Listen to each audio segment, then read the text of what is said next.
Yeah, so the best time of year, just kind of obvious, is going to be when the weather's right, which in this area is going to be spring, summer, fall. Right? Those are your best times to do it. That being said, it's been 55 degrees the last 3 years on Christmas. So, there are still days in the winter that we can do it.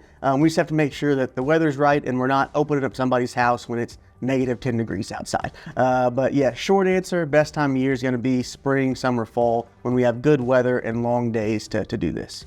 Yeah, it's one of those things you're better off calling in the winter, in the spring to get this project started so we can get windows ordered and get a plan to get it done in the spring if we can, or summer and fall so we have timelines. If you call us in October wanting to replace your windows, it's not probably going to be done until the following spring. So if you can call us earlier in the year, that's going to be your best bet to get it done when the weather's optimal to do it.